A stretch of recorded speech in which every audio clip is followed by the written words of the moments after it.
اما بعد، یہ ایک حدیث ہے، حضرت انس رضی اللہ تعالیٰ عنہ سے روایت ہے کہ حضور اقدس نبی کریم سرور دو عالم صلی اللہ علیہ وسلم نے ارشاد فرمایا کہ اذا احب اللہ عبدا صب علیہ البلاء صبا،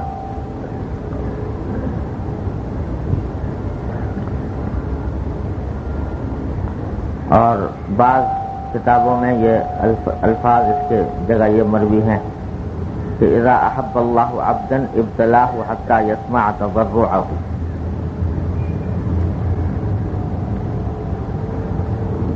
معنی اس کے یہ ہے،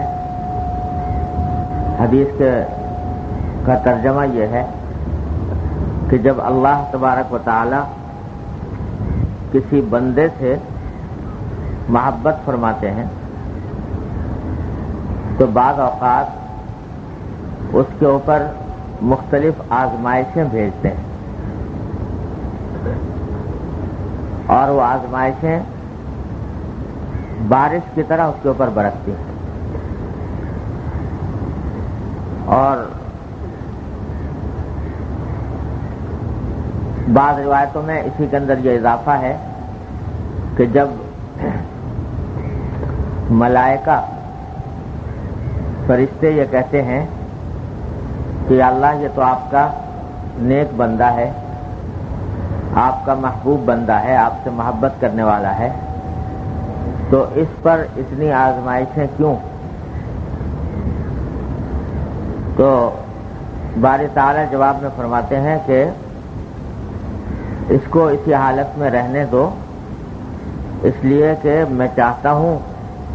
مجھے یہ بات پسند ہے کہ میں اس کی آواز سنوں، اس کی دعا کی آواز سنوں، اس کی عاجزی اور گریہ وزاری کی آواز سنوں. یہ الفاظ ہیں حدیث کے. یہ حدیث اگرچہ سند کے اعتبار سے کمزور ہے، لیکن اس معنی کی متعدد احادیث آئی ہیں، ایک سے زیادہ. مثلا آگے حضرت ابو امامہ رضی اللہ تعالیٰ عنہ کی حدیث نقل کی ہے، اس کا بھی تقریباً مفہوم یہ ہے کہ اللہ تعالیٰ فرشتوں سے فرماتے ہیں کہ میرے بندے کے پاس جاؤ اور اس کو آزمائش میں مبتلا کرو، تو میں اس کی آواز سننا پسند کرتا ہوں.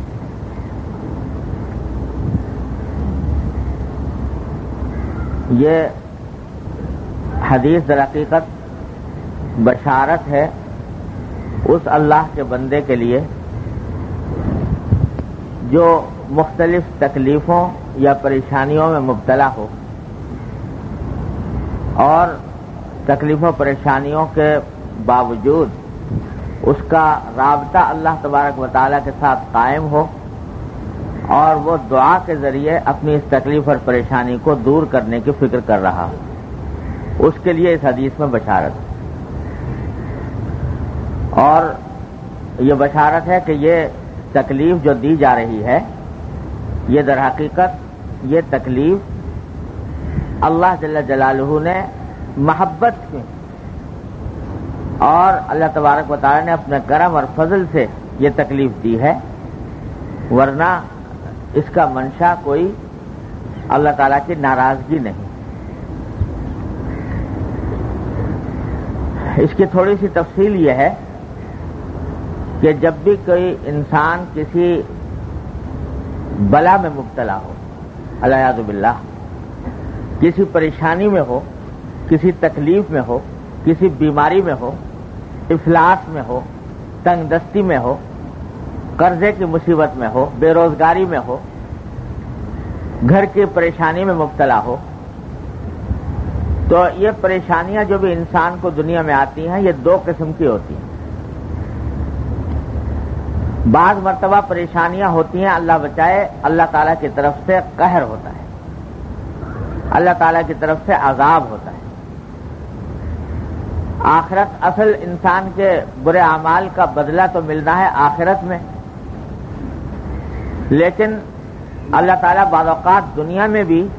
عذاب کا مزہ چکھا دیتے ہیں. جیسے قرآن کریم نے فرمایا وَلَنُذِيقَنَّهُم مِّنَ الْعَذَابِ الْأَدْنَىٰ دُونَ الْعَذَابِ الْأَكْبَرِ لَعَلَّهُمْ يَرْجِعُونَ، کہ جو آخرت میں بڑا عذاب آنے والا ہے اس سے پہلے ہم تھوڑا سا عذاب کا مزہ دنیا میں بھی چکھاتے ہیں تاکہ ان کو ایک مرتبہ تازیانہ لگے اور یہ اپنی بدعمالیوں سے باز آئیں۔ تو بعض مرتبہ تکلیفیں ہوتی ہیں، پریشانیاں ہوتی ہیں، وہ ہوتی ہیں در حقیقت اللہ تعالیٰ کے عذاب کے طور پر، سزا کے طور پر، اور بعض مرتبہ پریشانیاں اس وجہ سے ہوتی ہیں جو یہاں پر مذکور ہے کہ اللہ تبارک و تعالیٰ کی طرف سے بندے کے درجات بلند کرنے ہوتے ہیں، اس کو کہیں سے کہیں پہنچانا ہوتا ہے، اور اس درجات کی بلندی کے لیے، اجر و ثواب میں اضافے کے لیے اس کو تکلیفیں دی جاتی ہیں۔ تو دونوں میں فرق کیا ہے، کیسے پتہ لگے کہ یہ تکلیف جو ہمیں پیش آ رہی ہے یہ پہلی قسم کی ہے یا دوسری قسم کی ہے؟ تو اس کی علامت بالکل صاف اور واضح ہے۔ وہ علامت یہ ہے کہ اگر کسی تکلیف اور پریشانی کے موقع پر انسان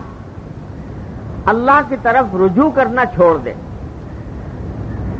اور اس کے دل میں اور وہ اللہ تعالیٰ کی تقدیر کا شکوہ کرنے لگے کہ میں ہی رہ گیا تھا اس پریشانی کے لیے، میں ہی رہ گیا تھا اس تکلیف کے لیے، کیوں میرے اوپر یہ تکلیفیں آ رہی ہیں، شکوہ کرنے لگے، گلہ کرنے لگے اور وہ اللہ تعالیٰ کی طرف رجوع کرنا چھوڑ دے۔ تکلیفوں کی حالت میں آدمی جو پھنس کر پہلے نمازی تھا نماز چھوڑ دی، کچھ معمولات کا پابند تھا وہ معمولات چھوڑ دیے، اور اللہ تعالیٰ کی طرف رجوع نہیں کر رہا، اس تکلیف کو دور کرنے کے لیے سارے ہاتھ پاؤں مار رہا ہے، اپنے ظاہری کام کر رہا ہے، لیکن اللہ تعالیٰ کی طرف رجوع نہیں کرتا، دعا نہیں کرتا، اللہ تعالیٰ سے مانگتا نہیں، استغفار نہیں کرتا، توبہ نہیں کرتا۔ یہ علامت اللہ بچائے اس بات کی ہے کہ یہ تکلیفیں اللہ تعالیٰ کی طرف سے قہر ہیں، اللہ تعالیٰ کی طرف سے سزا ہے، عذاب ہے۔ اللہ تعالیٰ ہر مومن کو اس سے محفوظ رکھے۔ لیکن اگر تکلیف آنے کے باوجود انسان رجوع کر رہا ہے اللہ تعالیٰ سے، یا اللہ میں کمزور ہوں، اس تکلیف کا تحمل نہیں کر سکتا، اپنی رحمت سے مجھے اس سے بچا لیجئے، اپنی رحمت سے مجھے سے محفوظ فرما دیجئے، رجوع کر رہا ہے اللہ تبارک و تعالیٰ ہی سے، اور دل میں شکوہ اور گلہ نہیں ہے، تکلیف کا احساس ہے، اس تکلیف میں چاہے روئے بھی، اس تکلیف میں چاہے رنج کا اظہار بھی کرے، غم کا اظہار بھی کرے، لیکن اللہ تبارک و تعالیٰ کی تقدیر سے شکوہ نہیں، اور رجوع اسی کی طرف ہے کہ اس تکلیف کی حالت میں وہ پہلے سے زیادہ اللہ تعالیٰ کی طرف رجوع کر رہا ہے، پہلے سے زیادہ نمازیں پڑھ رہا ہے، پہلے سے زیادہ اللہ تعالیٰ سے دعائیں مانگ رہا ہے۔ تو یہ علامت اس بات کی ہے کہ انشاءاللہ یہ تکلیف اللہ جل جلالہ کی طرف سے بطور ترقی درجات ہے، اور وہ اس حدیث کا مصداق ہے جو یہاں پر بیان کی گئی۔ اور یہ رہا یہ کہ صاحب یہ عجیب معاملہ، اگر کسی کے دل میں یہ خیال پیدا ہو کہ بھئی جب کسی بندے سے محبت ہے تو محبت میں تو آرام پہنچایا جاتا ہے، راحت دی جاتی ہے، تکلیف کیوں دی جا رہی ہے؟ بندے کو جب محبت ہے بندے سے تو اس کو آرام پہنچانا چاہیے، تکلیف کیوں دے رہے ہیں؟ اگر کسی کے دل میں یہ خیال پیدا ہو تو اس کا جواب یہ ہے کہ دیکھو اس کائنات میں، پہلے بھی بار بار میں آپ سے عرض کر چکا ہوں، اس دنیا میں کوئی بھی انسان ایسا نہیں جس کو کبھی نہ کبھی کوئی نہ کوئی تکلیف نہ پہنچے، کوئی نہ کوئی صدمہ نہ پہنچے۔ کوئی بھی انسان، چاہے وہ بڑے سے بڑا نبی اور پیغمبر ہو، یا ولی ہو اور صوفی ہو، یا کوئی سرمایہ دار ہو، دولت مند ہو، کتنی دولت رکھنے والا ہو، ایسا نہیں ہو سکتا کہ وہ تکلیف کے بغیر دنیا سے چلا جائے۔ اس واسطے کہ اللہ تبارک و تعالیٰ نے یہ عالم بنایا ہی دنیا کا ایسا ہے کہ اس میں غم اور خوشی، رنج اور تکلیف، صدمہ اور تکلیف، یہ سب ساتھ ساتھ چلتے ہیں۔ جو خالص خوشی کا مقام ہے، خالص راحت کا مقام ہے، وہ یہ دنیا ہے ہی نہیں، وہ اور عالم ہے، وہ ہے جنت کا عالم۔ اللہ تعالیٰ اپنی رحمت سے ہم سب کو عطا فرما دے، اپنی رحمت سے۔ وہ ہے عالم راحت کا اور خوشی کا کہ لا خوف علیہم ولا ہم یحزنون، وہاں نہ کوئی خوف ہے، نہ کوئی غم ہے، نہ صدمہ ہے۔ وہ ہے عالم اصل میں، اصل خوشی کا اور راحت کا۔ دنیا تو بنائی ہی اللہ تعالیٰ نے ایسا ہے، ایسی چیز ہے جس میں کبھی خوشی ہوگی، کبھی غم ہوگا، کبھی سردی ہوگی، کبھی گرمی ہوگی، کبھی دھوپ ہوگی، کبھی چھاؤں ہوگی، کبھی ایک حالت ہوگی، کبھی دوسری حالت ہوگی۔ تو دنیا تو اصل میں ہے ہی ایسی چیز، لہذا اس میں ایسا ممکن نہیں کہ کوئی شخص بے غم ہو کر بیٹھ جائے، ہو ہی نہیں سکتا۔ ہمارے حضرت والا حضرت حکیم الامت صلی اللہ تعالیٰ سرہ نے اپنے مواعظ میں ایک قصہ لکھا ہے کہ ایک شخص تھا، اس کی ملاقات ہو گئی کہیں حضرت خضر علیہ السلام سے، حضرت خضر علیہ السلام سے کہیں ملاقات ہوئی، تو اس نے حضرت خضر علیہ السلام سے کہا کہ حضرت میرے واسطے یہ دعا کر دیجئے کہ مجھے زندگی میں کوئی غم تکلیف نہ آئے اور میں ساری زندگی بے غم ہو کر گزاروں، کبھی کوئی تکلیف نہ پہنچے۔ حضرت خضر علیہ السلام نے فرمایا کہ بھائی یہ دعا تو ہو نہیں سکتی یہاں دنیا میں، کیونکہ غم تو آئے گا، تکلیف تو آئے گی، لہذا میں یہ دعا تو نہیں کر سکتا۔ البتہ ایک بات کر سکتا ہوں، وہ یہ کہ تم ذرا تلاش کرو اپنے ماحول میں جو آدمی تمہیں سب سے زیادہ بے غم نظر آئے یا سب سے زیادہ کم تکلیف والا نظر آئے، سب سے زیادہ راحت میں نظر آئے، اس کا مجھے پتہ بتا دینا، اس کے لیے میں تمہارے لیے دعا کر دوں کہ اللہ میاں اس کو ایسا بنا دیجیے، یہ آدمی جو سب سے زیادہ راحت میں ہے، سب سے زیادہ آرام میں ہے، عیش میں ہے، اور تکلیفیں اس کو سب سے کم ہے، تو اس جیسا بنا دیجیے، یہ دعا کر دوں۔ تو تلاش کر کے بتاؤ کوئی آدمی۔ یہ بڑے خوش ہوئے، سوچا کہ چلو کم از کم ایسی دعا تو ایسا تو مل جائے گا کہ جو بہت زیادہ راحت اور آرام میں ہے، عیش میں ہے۔ تو یہ تلاش کرنے کے لیے نکلے، چاروں طرف گھوم پھر کے دیکھا تو ایک جوہر ہی ملا، جو جوہر یہ سونا چاندی زیورات اور یہ قیمتی پتھر یہ فروخت کرتا تھا۔ تو دیکھا تھا بڑی عالیشان اس کی دکان تھی، اس میں نوکر چاکر تھے اور بڑی شاندار سواری میں سوار ہو کے آتا تھا، اور اس کی دکان بھی بڑی مزین اور آراستہ پیراستہ، گھر بھی بڑا عالیشان، اور جا کے دیکھا تو بیٹے اس کے بڑے خوبصورت اور صحت مند دکان کے اوپر بیٹھے ہوئے۔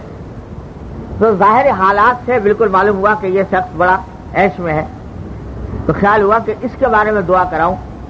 کہ ایسا بن جاؤں۔ لیکن جب دعا کرانے کے جانے لگے تو خیال آیا کہ ذرا اس سے پوچھ تو لوں کہ بھائی تم کس حال میں ہو، کہیں ایسا تو نہیں کہ اندر کوئی اور گڑبڑ ہو اور پھر جو رہی صحیح حالت ہے اس سے بھی جاؤں۔ تو جا کے پوچھا اس سے کہ بھائی تم بڑے آرام میں معلوم ہوتے ہو، بڑے دولت مند ہو، بڑی اچھی دکان ہے، بڑے نوکر چاکر ہے اور ساری دنیا کی راحتیں نظر آتی ہیں،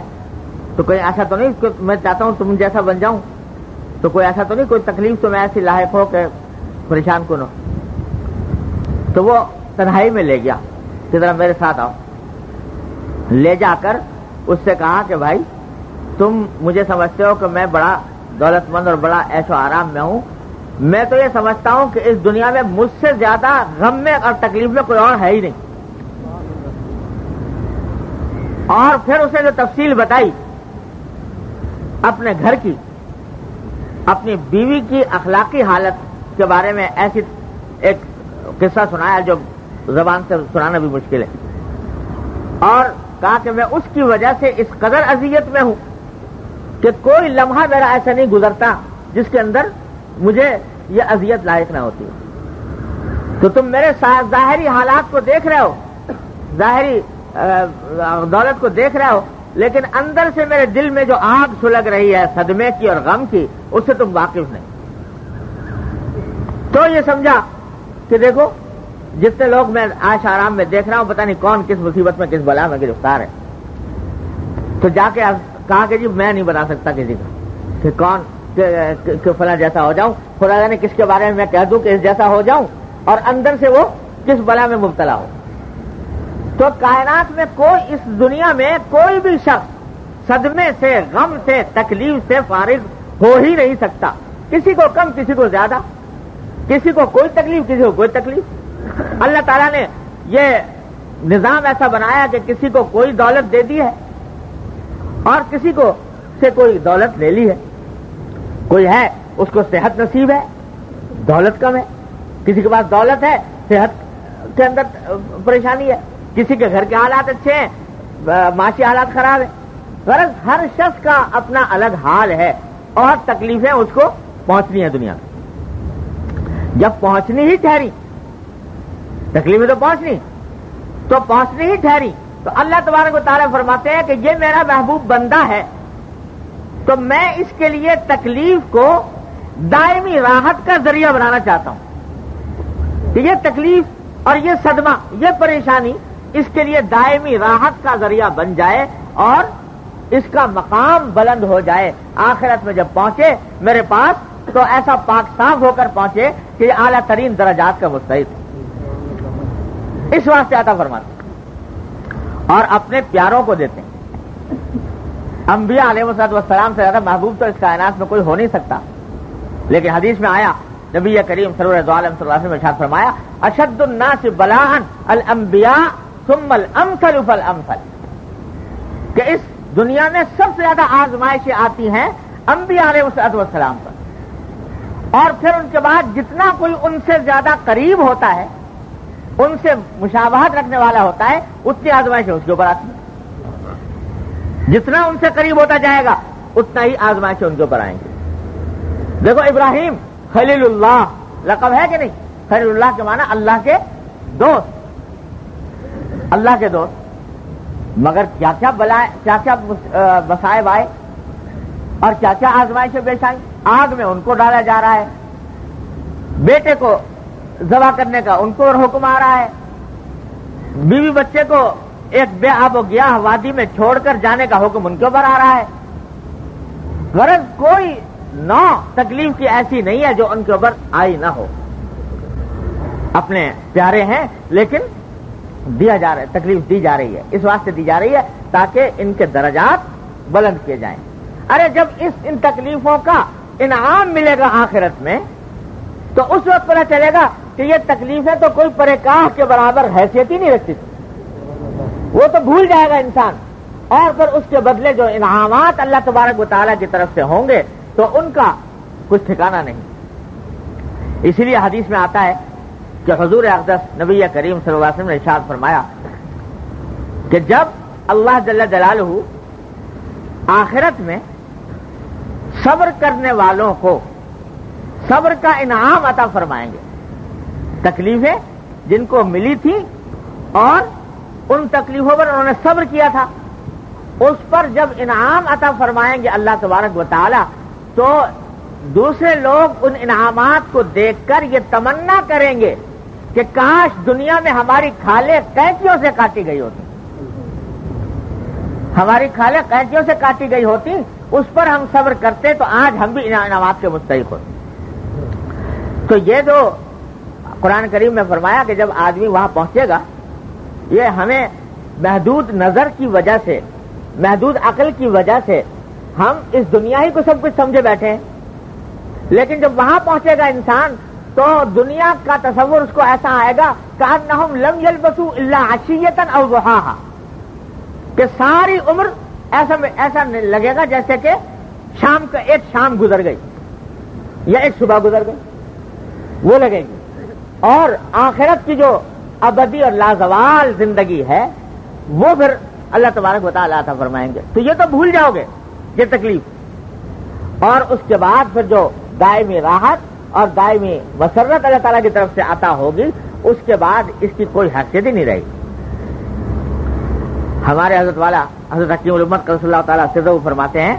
کہ ان تکلیفوں کی مثال یوں سمجھو کہ جیسے ایک ڈاکٹر ہے، وہ کسی بیماری کا آپریشن کرتا ہے، جسم میں زخم ہو گیا ہے، کوئی بیماری پیدا ہو گئی ہے، آپریشن کیا، آپریشن کرنے میں تکلیف ہوئی کہ نہیں ہوئی؟ لیکن اس تکلیف جاننے کے باوجود انسان خود درخواستیں کر کے، منتیں کر کے آپریشن کرواتا ہے کہ بھائی میرا آپریشن کر دو، اور فیس بھی دیتا ہے الٹی کہ پیسے دے رہا ہے اس واسطے کہ میرے اوپر نشتر چلاؤ۔ یہ نشتر جو چلائے جا رہے ہیں اس کو باقاعدہ فیس دے کر منتیں کر کے چلا رہا ہے نشتر، حالانکہ تکلیف تو پہنچ رہی ہے، لیکن جانتا ہے کہ یہ تھوڑی سی تکلیف ہے، یہ چند گھنٹے کی ہے، چند دنوں کی ہے، اور اس کے بعد جو صحت کی نعمت ملنے والی ہے اس کے بعد وہ اتنی عظیم ہے کہ اس کے آگے یہ تکلیفیں کوئی حیثیت نہیں رکھتی۔ اس واسطے فیسیں دیتا ہے، منتیں کرتا ہے، اور عاجزی کر کے کہ جی ہمیں جلدی وقت دے دو کسی طرح ہمارے اوپر نشتر چلانے کے لیے، تو وہ چلائے جا رہے ہیں۔ اب جو ڈاکٹر نشتر چلا رہا ہے اس کو کیا سمجھو گے؟ دشمن ہے کہ ہمیں تکلیف پہنچا رہا ہے۔ وہ در حقیقت اس سے زیادہ مشفق اس حالت میں کوئی اور نہیں، اس سے زیادہ مہربان کوئی اور نہیں، اس واسطے کہ یہ آپریشن کرنے کے بعد تمہارے لیے دائمی صحت کا ذریعہ تمہارے لیے بنا رہا ہے۔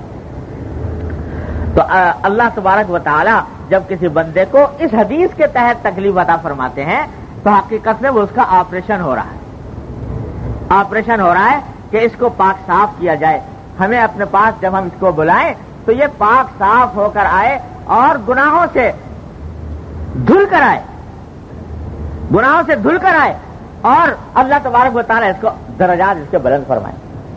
یہ ہوتا ہے۔ اور حضرت فرماتے ہیں کہ اور اس کی مثال یوں سمجھ لو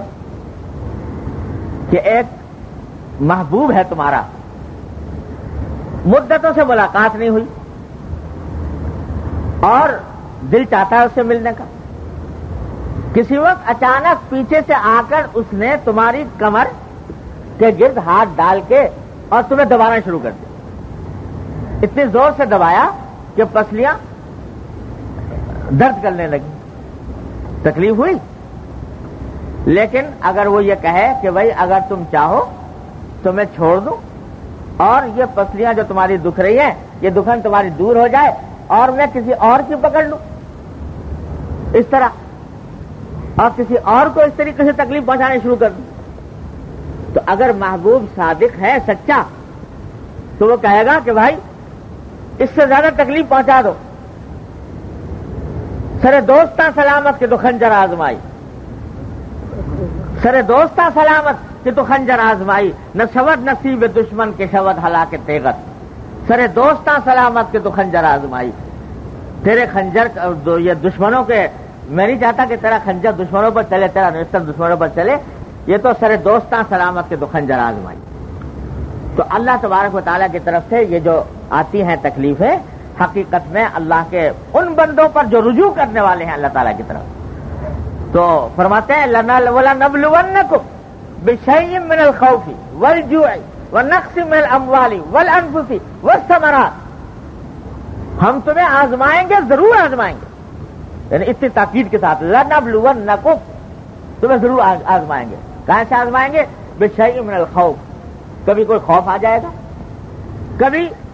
والجوع، کبھی بھوک سے آزمائیں گے،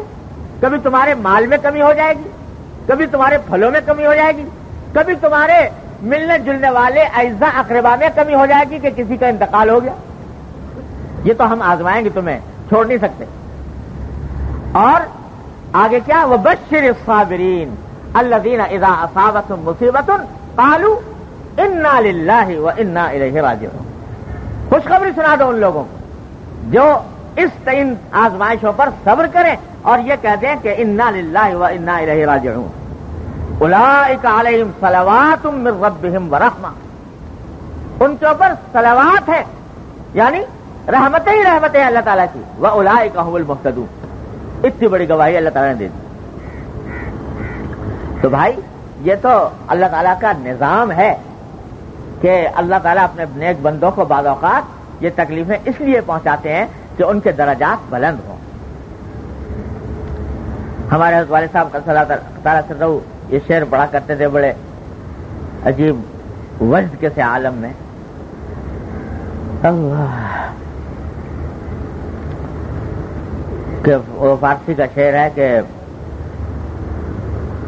ماں پروریم دشمن و مامی کشیم دوست،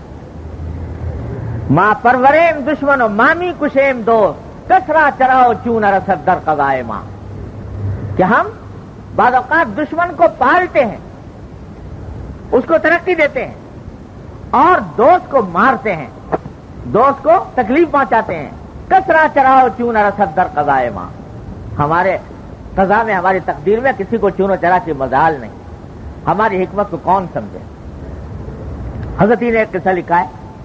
حضرت حکیم الامت صلی اللہ تعالیٰ سرہ نے کہ وائز میں فرمایا کہ ایک شہر میں دو آدمی بستر مرگ پر پڑے ہوئے تھے. ایک تھا مسلمان اور ایک تھا یہودی. دونوں موت کے قریب پہنچ رہے تھے، بستر مرگ پر تھے. تو یہ جو